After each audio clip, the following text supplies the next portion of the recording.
Si j'avais pu regarder une vidéo, il y a 7 ans, qui explique ce qu'il faut pour devenir multimillionnaire, ça aurait été celle-ci.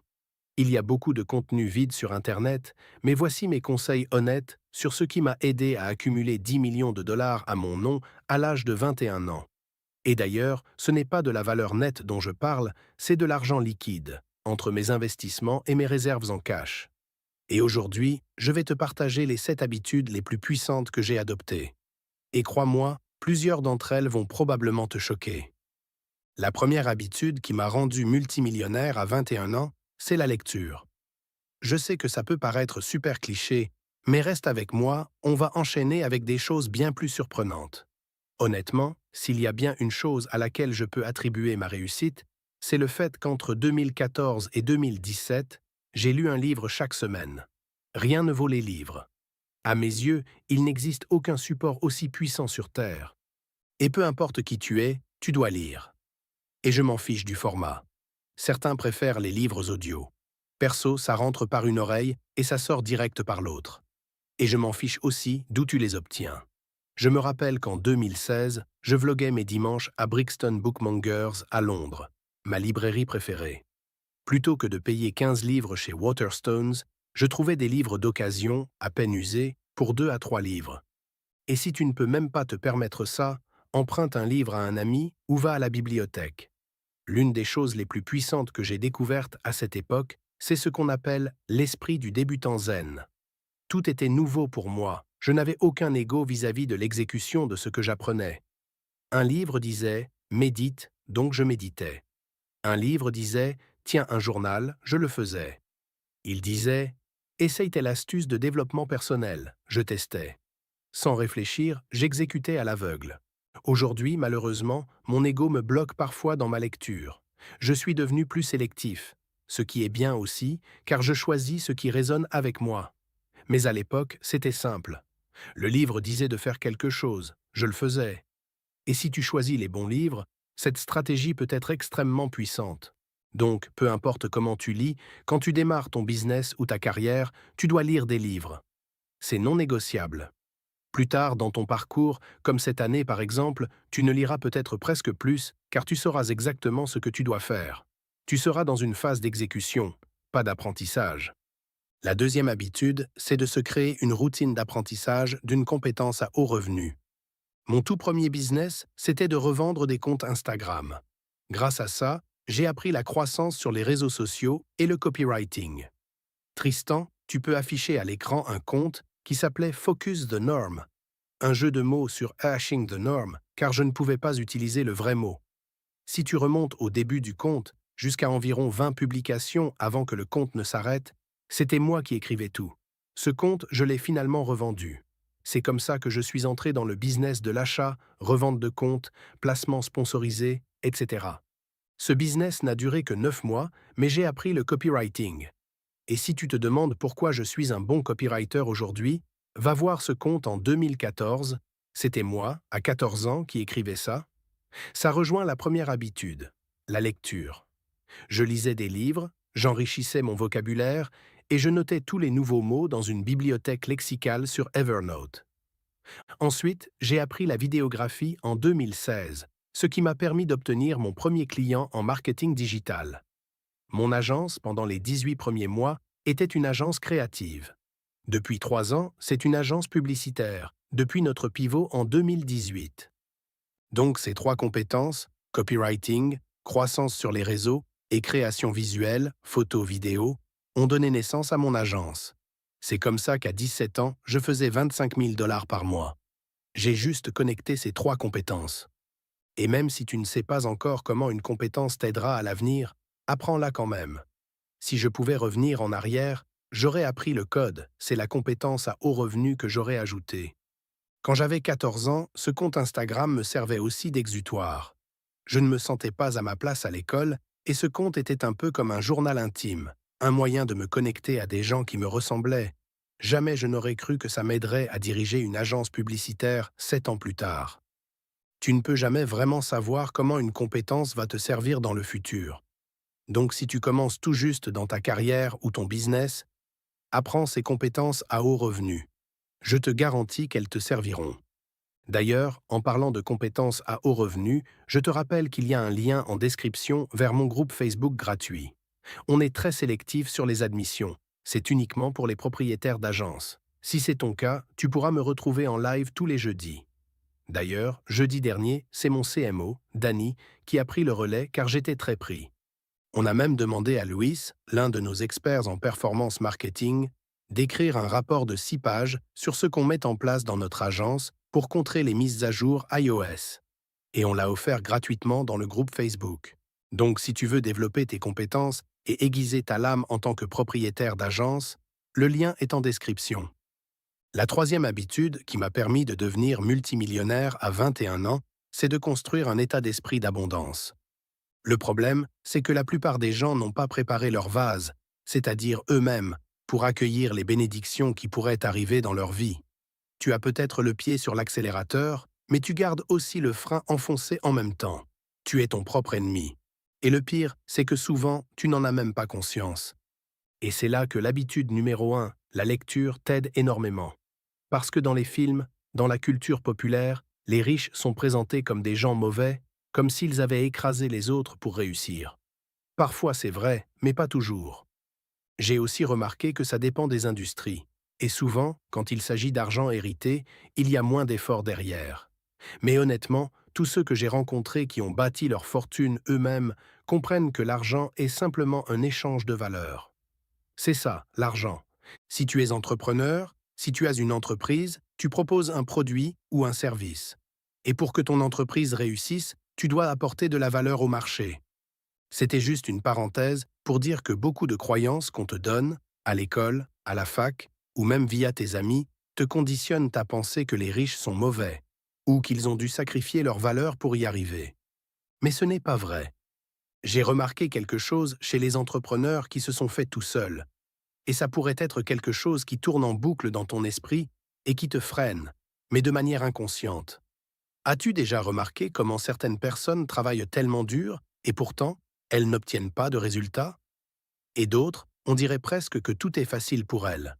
C'est parce que ceux qui travaillent dur sans obtenir de résultats, c'est souvent simplement parce qu'ils n'ont pas fait le travail intérieur. Ils ne croient pas qu'ils méritent la richesse. Et souvent, ils ne croient même pas qu'il existe une abondance de richesse dans le monde. Mesdames et messieurs, ce n'est pas juste du discours de motivation brute. Ça se résume vraiment à ça. Tu attires ce que tu es. Et si ce n'est pas déjà fait, je t'invite vivement à t'intéresser à la physique quantique. Et non, je ne parle pas du livre Le Secret ou de trucs très superficiels. Essaye de te challenger. Lis des livres comme Reality Transurfing, qui est vraiment un gros morceau. J'ai lu ce livre quand j'avais 15 ans, et ça a littéralement changé ma vie. En parlant de changement de vie, l'habitude suivante, c'est de méditer chaque jour. Je crois sincèrement que la moitié de la construction de la richesse, c'est de maintenir une stabilité émotionnelle. C'est le fait de pouvoir gérer ses émotions, dans les hauts comme dans les bas. Tu vois, même si tu regardes le marché des crypto-monnaies ou la bourse, pour moi tout ça, ce n'est rien d'autre qu'un transfert d'émotions. Une personne gagne de l'argent, une autre en perd, et tout se joue sur qui peut avoir la meilleure vision à long terme du marché. Évidemment, c'est le point numéro 1. Mais le point numéro 2, c'est qui peut le mieux contrôler ses émotions. C'est aussi simple que ça. Et la méditation, c'est simplement observer ses pensées. Quand tu médites, tu commences aussi à comprendre pourquoi tu fais certaines choses. Tu commences à comprendre que tes pensées ne sont pas toi. Par exemple, tu vas réaliser pourquoi tu manges certaines choses, quel est le déclencheur derrière ça. Tu vas comprendre pourquoi tu as certaines habitudes. Tu vas comprendre tes habitudes de dépenses aussi. Tu vas te rendre compte que tu fais ou dis certaines choses ou que tu agis d'une certaine façon et que ce n'est pas conscient, c'est inconscient. Et tu vas comprendre ce qui déclenche tout ça et quelle est la raison plus profonde derrière ce que tu fais. Et encore une fois, je ne parle pas ici de discours de motivation. Je parle littéralement de quel est le déclencheur. Par exemple, quand tu fais un bon mois dans ton business et que tu trouves un moyen de tout dépenser, pourquoi tu fais ça? Et les gars, on a tous des choses à travailler, que ce soit conscient ou inconscient. Méditer pendant 7 ans m'a vraiment aidé à affiner tout ça. Donc, très simplement, si tu veux avoir une vie riche, tu dois être maître de tes émotions et de tes pensées. Et la méditation est la clé. La cinquième habitude, c'est d'accumuler des compétences à haute valeur. Alors, attention, il y a une différence entre les compétences à haute valeur et les compétences à haut revenu. Une compétence à haut revenu, c'est par exemple ce dont j'ai déjà parlé, le copywriting, la vente, la création de contenu, la programmation. Ce sont toutes des compétences à haut revenu, des choses pour lesquelles tu peux être très bien rémunéré en tant que prestataire de services, entrepreneur ou même dans une carrière. Mais le truc avec ces compétences, c'est qu'elles sont faciles à quantifier, elles sont concrètes. Quand je parle de compétences à haute valeur, je parle de choses tout aussi importantes, mais pour lesquelles tu n'es pas forcément payé directement. Laisse-moi te donner un exemple. Pour moi, au fil des années, et je peux honnêtement attribuer 70% de mon succès dans les affaires à ça, c'est mon équipe. Et je ne dis pas ça juste parce que c'est sympa à dire. Vraiment, comme vous le savez, j'ai plusieurs entreprises, et je ne recommande pas ça à tout le monde. Et si je n'avais pas les bonnes personnes autour de moi, je serais obligé de choisir une seule activité. Il n'existe aucun humain capable de gérer autant de complexité sans avoir quelqu'un à un poste clé qui peut gérer une grande partie des opérations au quotidien. Par exemple, dans mon agence, c'est Danny, mon directeur marketing. Dans mon entreprise d'éducation, c'est Kieran. Et dans ma boîte de logiciels, sur laquelle je travaille depuis longtemps, vous en entendrez parler bientôt, c'est le seul business où j'ai un associé. Je ne pourrais pas gérer tout ça sans eux. Donc voilà un exemple de compétences à haute valeur. Je suis extrêmement doué pour aller chercher, convaincre, attirer des talents et surtout les garder avec moi pendant des années. Grâce à la mission de mes entreprises, à la rémunération, au bonus sur la performance, plein de raisons. Mais c'est une compétence à haute valeur. Ce n'est pas quelque chose pour laquelle je suis directement payé, mais c'est sans doute la plus grande raison de mon succès. Je peux te donner un autre exemple de compétence à haute valeur, la comptabilité et la gestion de trésorerie. Encore une fois, ce n'est pas quelque chose pour laquelle tu es payé, mais entre mes entreprises, si je ne pouvais pas gérer ma trésorerie, si je ne pouvais pas faire ma propre comptabilité, même si j'ai un comptable et un expert comptable très cher, si je ne pouvais pas lire mon compte de résultats, comprendre ma trésorerie, ou comprendre pour certaines de mes entreprises quel est notre taux de combustion. Par exemple, mon agence est mon business de cash flow, celui qui paie mon style de vie et me permet aussi d'investir dans mon portefeuille. Mais mes autres entreprises ont littéralement des millions de coûts en recherche et développement, sans retour sur investissement pendant des années. Donc je dois comprendre des choses comme quel est mon run rate sur ces business, combien de temps puis-je injecter de l'argent en R&D avant de commencer à en récupérer. Ce sont des concepts que je dois maîtriser très très bien. Et avec ma marque e-commerce, Gadget, quand je commande un nouveau stock de nos lunettes, les Gadget G1, les bloqueurs de lumière bleue, il faut 3 mois pour reconstituer le stock. Si je veux développer un nouveau modèle et le stocker, c'est 5 mois. Donc la trésorerie est cruciale dans ce genre de business. Mais comme je l'ai dit, tu dois te concentrer sur ces compétences à haute valeur après avoir construit tes compétences à haut revenu. Les compétences à haut revenu viennent en premier, parce que tu dois être payé, tu dois générer du chiffre d'affaires, tu dois faire de l'argent. Et ensuite, tu développes l'habitude d'accumuler toutes ces compétences à haute valeur qui vont te servir sur le long terme. L'habitude suivante dont je veux parler, c'est se concentrer sur le caractère plutôt que sur le revenu. Au cours des 5 dernières années, je me suis toujours demandé qui dois-je devenir pour gagner l'argent que je veux gagner. Swing, plutôt que quelle tactique, quel hack ou quelle stratégie dois-je mettre en place pour faire croître mon business. Parce que ces choses viennent naturellement. Elles viennent à toi quand tu te concentres sur le caractère. Et laisse-moi te donner un exemple concret de la façon dont je me suis clairement tiré une balle dans le pied ces 5 dernières années. Je pense que ça a beaucoup à voir avec mon âge. Gagner beaucoup d'argent très jeune, surtout après avoir quitté le lycée, après tout ce que j'ai vécu au lycée, surtout avec toutes les moqueries. Le lycée et le collège, ce n'étaient vraiment pas des endroits agréables pour moi. Donc entre ça et le fait de quitter l'école, c'est clair que j'avais un gros ego. Et encore une fois, c'est là que la méditation revient. Je pense que si j'avais eu moins d'ego ces 5 dernières années, et honnêtement, je pense que ça ne fait un an et demi que j'ai vraiment réussi à le canaliser, j'aurais pu faire de meilleurs choix à long terme et vraiment retirer l'ego de mes décisions. Je sais que certains regardent mon YouTube ou mon Instagram et se disent « Oh, t'es super égocentrique, tu montres ci, tu montres ça ». Mais les gars, c'est juste moi qui partage. J'ai aussi partagé quand j'avais 15 ans, que j'étais fauché, que j'allais à la salle de sport, que je filmais mes entraînements, que je parlais de méditation, de mes objectifs en 2016. Gagner 15 000 livres cette année-là, et j'en étais très loin. Retourne voir mes vidéos de 2016. C'était moi qui partageais de façon authentique. Mais j'ai l'impression qu'entre 2017 et début 2020, une grande partie de ce que je partageais, c'était toujours du partage, mais aussi beaucoup d'ego. Et le problème, c'est que quand tu prends des décisions basées sur l'ego, franchement, je pense que ça m'a ralenti pendant très longtemps, jusqu'à cette dernière année, voire 1 an et demi. Et si je dis tout ça, c'est parce que je veux que ce soit clair. Tu crois peut-être que pour passer de là où tu es aujourd'hui à l'étape suivante de ton business, tu dois appliquer une stratégie, une tactique, un hack, un outil. Mais souvent, c'est juste un trait de caractère que tu dois développer. Et je sais, par exemple, que pour passer de 10 millions à 25 millions à mon nom, après impôt, c'est mon prochain objectif, d'ici mes 25 ans, il y a certaines choses que je dois vraiment améliorer. Et l'une d'elles, c'est la ponctualité. Je suis quelqu'un de notoirement en retard. Je mets des semaines à répondre, sauf si c'est sur Slack avec mon équipe ou mes clients. Et je sais que pour aller de là où je suis à là où je veux aller, je vais vraiment devoir travailler sur ma ponctualité. Parce qu'au final, oui, je suis occupé. Très occupé. Mais ce n'est pas une excuse.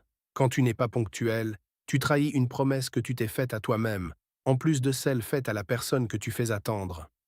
Une autre chose sur laquelle je vais devoir travailler, et j'en ai déjà parlé un peu, c'est l'humilité. Autant je pense avoir beaucoup travaillé là-dessus, surtout cette dernière année, autant il me reste encore énormément de chemin à faire. Et comme je l'ai dit, ça vient aussi avec l'âge. Et la dernière chose, c'est la gratitude. J'ai l'impression que c'est quelque chose que j'ai vraiment perdu ces 2 ou 3 dernières années.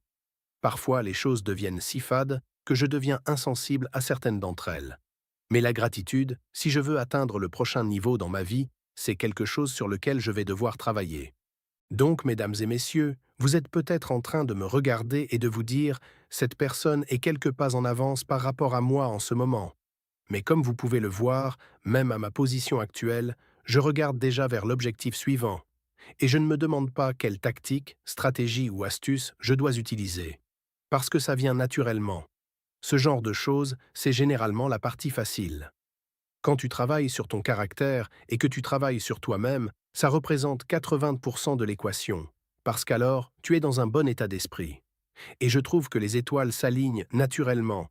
Les choses viennent à toi et tu es prête à les recevoir. Alors concentre-toi toujours sur la personne que tu dois devenir pour atteindre tes objectifs, plutôt que sur la tactique ou l'astuce à utiliser. La dernière habitude qui m'a aidé à devenir multimillionnaire à l'âge de 21 ans, c'est l'investissement. Honnêtement, je ne peux pas assez insister là-dessus. Prends l'habitude d'investir dès que possible, même si ce n'est que 50 dollars par mois. Et d'ailleurs, peu importe ce que vous dites, tout le monde a 50 dollars par mois du moment que vous êtes adulte et que vous avez un revenu. Parce que, mesdames et messieurs, ça génère des intérêts composés d'une manière que vous ne pouvez même pas imaginer. J'ai fait beaucoup d'erreurs au cours de mon parcours, mais une chose que j'ai bien faite, c'est qu'à 21 ans, j'avais déjà quelques millions à mon nom après impôt. Mais ce qui m'a vraiment permis de passer de quelques millions à 20 ans à une dizaine de millions à 21 ans, c'est l'investissement. Et honnêtement, je pense que si j'avais commencé à investir à 18 ans au lieu de 20, à cause de la nature de mon business qui génère du cash, mais aussi du fait que mes autres entreprises, même si j'y investis énormément en R&D, recherche et développement, je verrai ce retour en chiffre d'affaires un jour, voire très bientôt. Heureusement, ces entreprises sont encore autosuffisantes, elles sont à l'équilibre ou font un léger bénéfice. Mais comme je l'ai dit, si j'avais commencé à investir à 18 ans, vu que j'avais déjà un business qui me rapportait du cash, au lieu de 20, je pense que j'aurais probablement entre 5 et 20 millions de dollars en plus à mon nom à 21 ans, ce qui est complètement fou.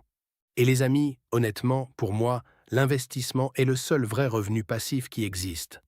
Honnêtement, aussi souvent que les gens veulent dire « oui, c'est du revenu passif », il faut comprendre que l'entropie finit toujours par s'inviter.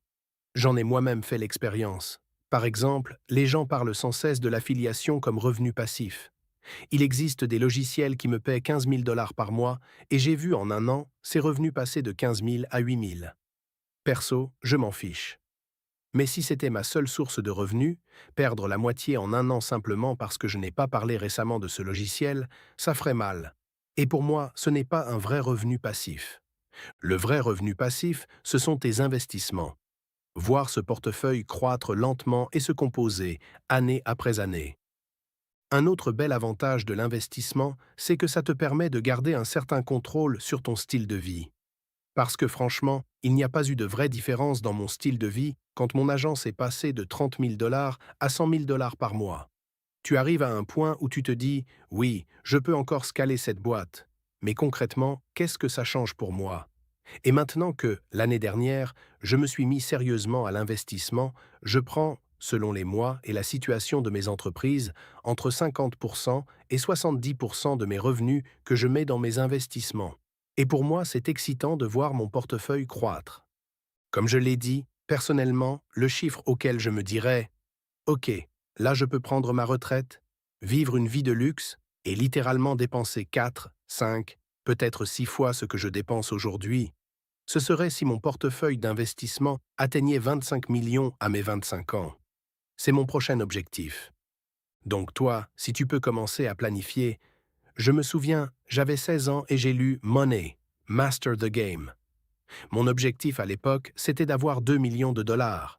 Pas pour mener une vie de luxe, mais pour ce que Tony appelle un style de vie confortable de qualité. J'ai oublié l'expression exacte.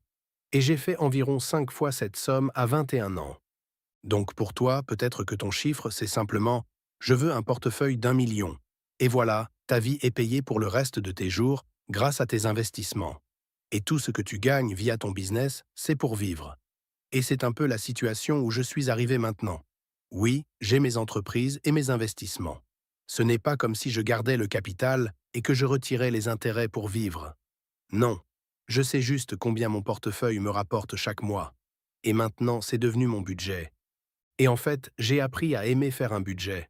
C'est incroyable, parce que ça m'a aussi donné beaucoup plus de gratitude dans ma vie. Tu apprécies plus les choses quand tu as un budget. Tu ne vas plus au resto ou faire du shopping avec un budget illimité, juste parce que tu gagnes tellement d'argent que rien ne te semble inaccessible financièrement. Mais malgré tout ce que je viens de dire, ton principal objectif devrait être d'atteindre les 10 000 dollars par mois. Tant que tu n'as pas atteint ce seuil, tu ne devrais pas vraiment te concentrer sur l'investissement ou penser que c'est ce qui va t'emmener là où tu veux aller. Commence à prendre l'habitude d'investir un petit montant chaque mois, de manière régulière, dollar cost averaging, peu importe dans quel type d'actif. Mais tu dois d'abord construire ton business. Ton business, c'est ce qui va te rendre riche. Tes investissements, eux, vont te rendre riche sur le long terme. Et comprends bien que c'est beaucoup plus facile de passer de 10 000 à 30 000 dollars par mois avec ton business que d'avoir cette même croissance via tes investissements. Ça peut te prendre une décennie. Donc ton business doit toujours passer en premier, c'est toujours la priorité. Et tu arriveras peut-être au stade où je suis maintenant, où honnêtement, mon portefeuille d'investissement est devenu la chose la plus importante. C'est mon plus gros actif, clairement. Mesdames et messieurs, voilà les 7 habitudes qui m'ont permis de devenir multimillionnaire à l'âge de 21 ans. Dans la description, vous trouverez le gagnant du tirage au sort pour le gadget. Pour ceux qui sont nouveaux ici, je donne une paire de lunettes anti-lumière bleue à chaque vidéo. Elles coûtent plus de 120 dollars convertis depuis les livres sterling et je les offre totalement gratuitement. Vous trouverez le gagnant dans la description et ce que je veux que vous fassiez, c'est de me dire en commentaire quelle est, selon vous, l'habitude la plus importante parmi les 7. Commentez ci-dessous et vous serez automatiquement inscrit pour gagner une paire de lunettes Gadget G1. Le gagnant sera annoncé, comme d'habitude, dans les commentaires épinglés de la prochaine vidéo. Et à part ça, rejoignez le groupe Facebook gratuit. Je ferai un live cette semaine encore, gratuitement, juste pour discuter 1 heure ensemble. Sur ce, j'espère que cette vidéo vous a plu et je vous retrouve dans la prochaine. Si cette vidéo vous a plu, j'en ai sélectionné une autre spécialement pour vous que vous allez trouver extrêmement précieuse. Elle est juste là, je sais que vous allez adorer. À très vite. Alors écoute, tu es fauché. Et franchement, ce n'est pas grave tant que tu prends la décision consciente de changer ta situation ou de retourner manger des Cheetos et jouer à Fortnite. Honnêtement, c'est ton choix. Mais si tu regardes cette vidéo, je veux te féliciter parce que tu as fait le premier pas. Et ce premier pas, c'est reconnaître que tu n'es pas là où tu veux être et accepter le fait que c'est en ton pouvoir de changer ça. Si tu regardes cette vidéo en entier, je vais te montrer exactement comment évaluer ta situation actuelle, analyser tes forces et tes faiblesses, et comment utiliser cela à ton avantage pour passer de fauché à financièrement épanoui. La première chose à faire, c'est évaluer honnêtement tes atouts. Et je ne parle pas de ton portefeuille immobilier, de tes actions ou de tes cryptos. Je parle des avantages que tu possèdes, des atouts immatériels que tu as dans ta vie. Il faut comprendre que dans ce monde, on est payé en fonction de la valeur qu'on apporte ou des problèmes qu'on résout. Chacun a des avantages compétitifs, certains sont innés, d'autres sont acquis. Il faut tirer parti de tes avantages. Et d'ailleurs, si tu vis chez ta mère, dans le sous-sol, tu as quand même un avantage, et je vais t'expliquer lequel dans un instant. Un des avantages, et tout le monde le sait, c'est que plus on a d'argent, plus on peut en générer avec cet argent. Mais oublions ça, parce que comme le titre l'indique, tu es fauché, donc ce n'est pas un avantage pour toi. Alors, quels sont les autres atouts sur lesquels tu peux t'appuyer? Le premier, c'est le travail acharné. Ça m'agace un peu parce que dans le développement personnel, on parle souvent du travail dur comme si tout le monde était travailleur, ou comme si c'était facile, comme si c'était juste bosse dur et tu réussiras. Oui, bien sûr, mais si on admire les gens qui travaillent dur, c'est parce que ce n'est pas un trait de caractère si courant que ça. La plupart des gens ne possèdent pas cette qualité. Honnêtement, je ne suis pas la personne la plus travailleuse qui soit. J'ai juste d'autres traits de personnalité que j'ai exploités à fond et qui m'ont permis d'atteindre mon niveau de succès. Mais entre 14 et 20 ans, le travail acharné était ma principale force. Pourtant, je ne me considérerais toujours pas comme le plus bosseur de la pièce, loin de là. Mais j'ai gagné mes galons, et c'est ça l'important. Si tu regardes cette vidéo, tu dois gagner tes galons aussi. Travail acharné, dévouement et discipline sont essentiels. Tu n'y échapperas pas si tu veux atteindre ton objectif de 6 chiffres. Et même si ça peut sembler étrange, il est possible de passer de 7 à 8 chiffres, en travaillant beaucoup moins, en étant plus négligent avec ses habitudes et moins discipliné, simplement parce que, à ce stade, on s'appuie sur d'autres leviers pour évoluer. Quand j'ai commencé ce voyage il y a presque 10 ans, en 2014, en lançant mon premier business de revente de compte Instagram, en lisant un livre par semaine et en méditant tous les jours, c'était plus facile de rester concentré qu'aujourd'hui. Maintenant, avec le contenu court, TikTok et toutes ces distractions, c'est de plus en plus difficile de se concentrer. Donc, si tu fais partie de ces rares personnes capables de se plonger dans une tâche sans se laisser distraire, c'est un énorme avantage. Peu de gens possèdent cette qualité aujourd'hui. Mais attention, tu n'as pas besoin d'être un David Goggins. Tu sais, quand tu te bats et que tu es à bout, mais que tu te dis « merde, je dois y retourner », c'est ce que je veux que tu ressentes. Parmi tous les atouts que je veux que tu évalues dans ta vie, je vais t'aider à faire un plan pour choisir le bon véhicule qui t'amènera à l'abondance financière. Comme je l'ai dit, travail et discipline sont essentiels, mais ne pense pas que c'est le facteur numéro 1 qui va te propulser vers le succès. Je dirais que c'est peut-être le 3e ou même le 4e élément le plus important. Le prochain atout, c'est ton niveau de compétence. Mais le problème, c'est que la plupart des gens se spécialisent dans des choses insignifiantes. Je vais te donner un exemple parfait, les jeux vidéo. À chaque fois que j'en parle, les gamers s'énervent.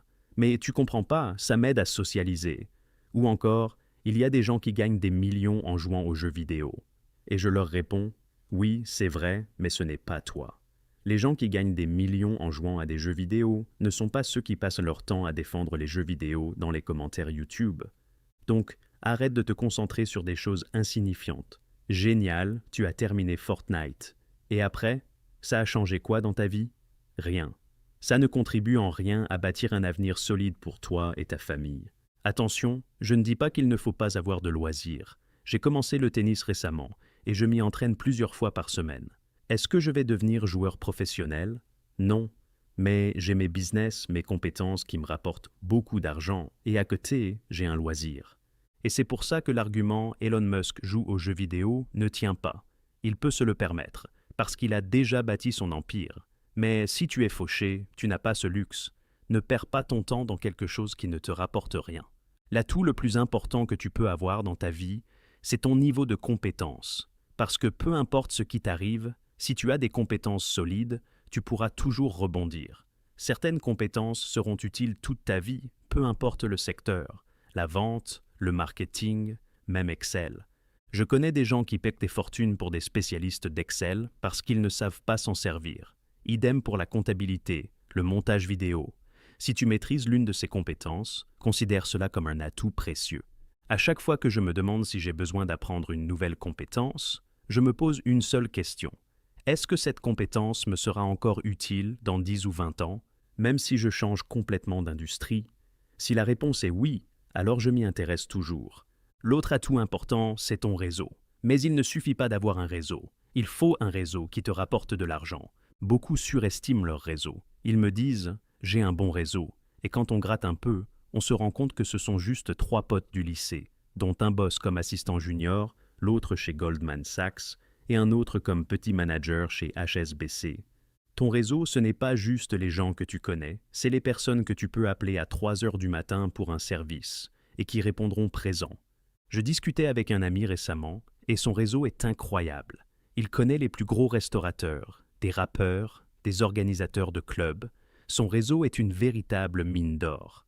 Quand quelqu'un veut une table VIP à Miami ou des billets pour le Grand Prix de Monaco, c'est lui qu'on appelle. Il a mis des années à construire ce réseau, mais aujourd'hui, il peut en vivre.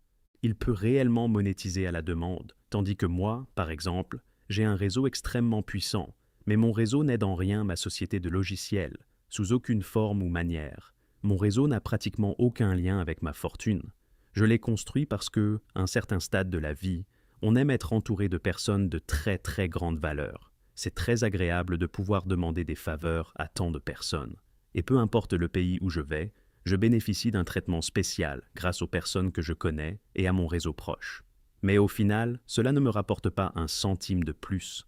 Prends une décision sur l'industrie ou la voie que tu veux emprunter dans la vie et sois honnête avec toi-même. Est-ce que ton réseau te rapporte réellement plus d'argent et constitue un atout pour ton abondance financière? Car, comme je l'ai dit, même dans mon cas, mon réseau n'a pratiquement rien à voir avec ma réussite financière. Le dernier atout que tu peux posséder, c'est le temps. Et je parle ici de 2 dimensions dans la vie. La première, c'est le temps que tu as en ce moment, et la seconde, c'est le temps qu'il te reste à vivre, ta trajectoire de vie. La première est assez évidente. Plus tu as de temps, plus tu peux investir ce temps dans le freelancing, dans l'apprentissage auprès d'un mentor, dans la création de ton propre business en ligne. Peu importe le véhicule que tu choisis pour atteindre la liberté financière et l'abondance. Plus tu as de temps, plus cela sera bénéfique. Et une partie de cela, c'est aussi ton filet de sécurité. Si tu as un travail en remote et que tu ne dois te connecter que 2 ou 3 heures par jour parce que tu travailles pour une entreprise obsolète qui ne sait même pas si tu fais bien ton travail, parce que personne ne sait vraiment ce qu'il fait dans cette entreprise, alors tu peux utiliser le reste de ta journée pour bâtir ton business en ligne. Ou bien si tu vis chez tes parents, que tu as 22 ou 23 ans après l'université et que tu sais que tu as 1 ou 2 ans avec quasiment 0 dépenses, alors tu as le temps nécessaire pour te consacrer entièrement à tes ambitions entrepreneuriales. C'est évident, plus tu as de temps au présent, plus tu as de chances d'atteindre l'abondance financière et de sortir de la galère. Mais il y a un aspect dont peu de gens parlent suffisamment, la vision à long terme. Si tu as moins de 28 ans, tu as un avantage énorme. Je m'adresse ici principalement aux hommes, mais bien sûr, cela peut aussi s'appliquer aux femmes. Mon père biologique était un alcoolique violent, donc j'ai traversé beaucoup d'épreuves et de souffrances pour en arriver là. Alors, excuse-moi si parfois je parle directement aux hommes. J'aurais aimé que quelqu'un me donne ces informations quand j'étais plus jeune et que je tentais de comprendre le monde. Revenons à mon point.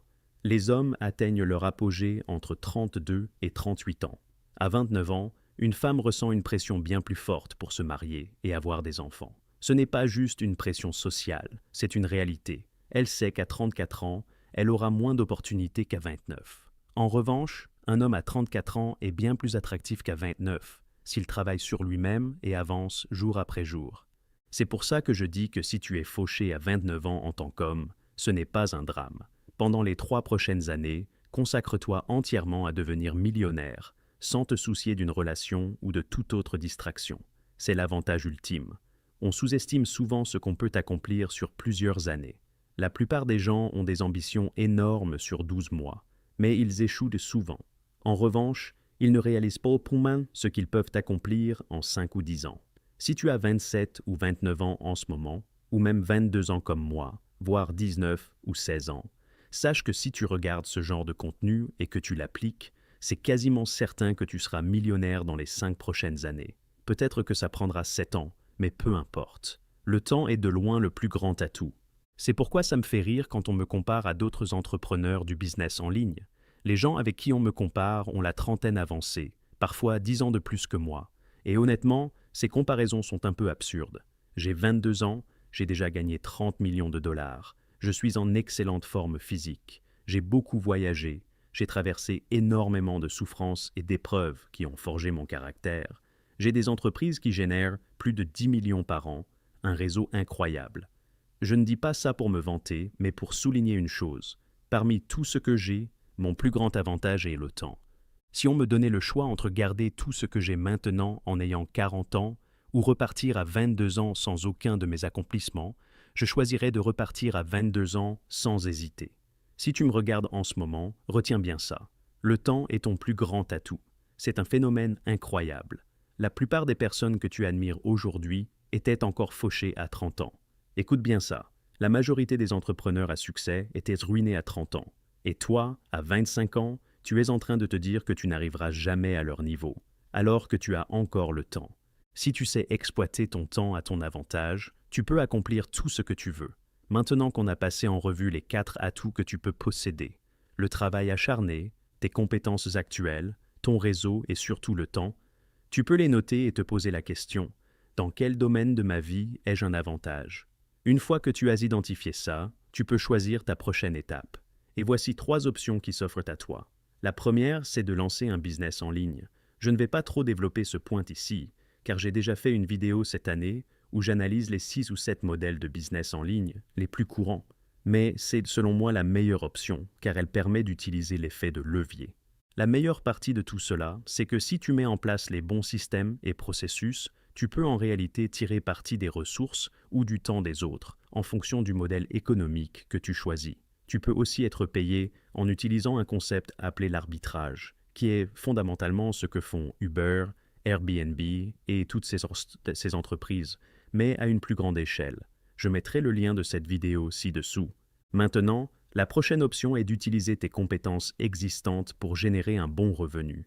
Par exemple, si tu es bon en vente, en montage vidéo ou dans d'autres domaines, tu peux exploiter ces compétences. Mais le plus important est la manière dont tu les présentes et à qui tu vends ces services. Il faut bien comprendre que tu peux simplement être un monteur vidéo et gagner 2500 $ par mois, ou bien tu peux positionner ton service en tant que monteur vidéo axé sur la performance et être payé 6000 $ par mois. La seule différence, c'est la manière dont tu vends ton service. Par exemple, au lieu de dire que tu vas simplement faire en sorte que la vidéo soit bien montée, tu peux dire « Je vais optimiser cette vidéo pour maximiser la rétention ».